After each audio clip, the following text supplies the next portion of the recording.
Hi, welcome to Real Fi Talk. I'm Aaron. On this channel, we'll discuss the ups and downs of achieving and sustaining financial independence. I'm not a financial advisor or an accountant. I'm just a guy who saved well and reached some level of financial independence in 2025 at age 48. This channel is for entertainment purposes only, but if you think the topic might interest you, please like, subscribe, and leave a comment below.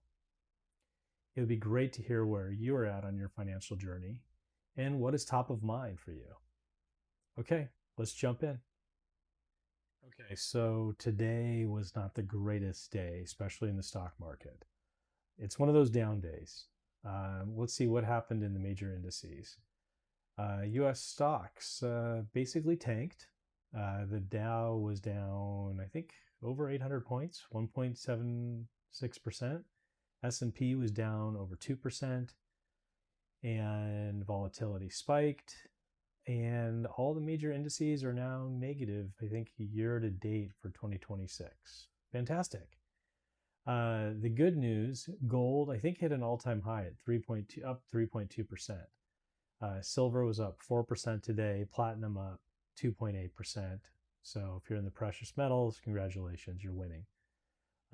Bad, we kind of talked about it. Equities, I think they're really trade sensitive right now. There's a lot of talks on tariffs.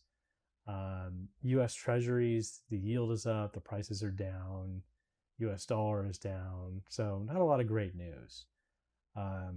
What are we supposed to do with this information? Well, I think the number one thing we should do is probably not do anything at all. This is one of those days, they're going to happen, when the stock market dips a little bit. It's going to happen over the course of the year. And we've been really fortunate lately, especially as you just think about the last few years. It's been just an amazing run. But what should we do as folks who might be interested in financial independence? Maybe we've already reached it. Well, number one, I think it's important to have some sort of probably good cash buffer.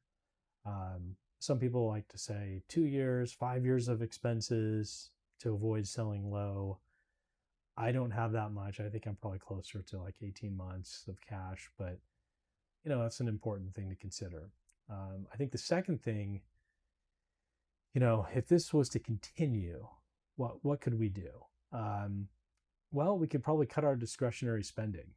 So our expenses, if you cut those by 20 or 40%, you don't have to withdraw as much money, and you're just going to be in a better financial position. I think this also provides some opportunities. So when the market is down, we're going to have some tax loss harvesting opportunities. So, we can offset maybe up to $3,000 in income for the year. So some tax savings. And it's just an opportunity, I think, to always be looking at our allocation. Maybe we're buying some dips, rebalancing. So it depends on where you're at with your portfolio, but there is some positive things and there's some opportunities. I think the main thing, though, is really we don't want to panic, right?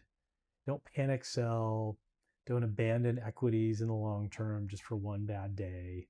And I think, look, when our portfolio's down, it's easy to feel bad about it. I get it. I didn't feel great about it, but I kind of knew it was coming because I saw the news yesterday about the potential new tariffs coming. But if you look at what happened last year, yeah, we had a correction when the tariff talk was happening. But I think last year ended up being a really positive year for the S&P 500 and Dow Jones. So let's just see how this goes. We'll ride it out. I'm curious, how are you guys feeling about this, though?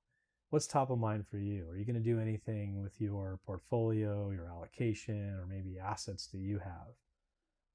Did you buy gold? Gold, I think, continues to do really well, and it's done well, I think, since the beginning of last year. You never know with gold, though. Very volatile.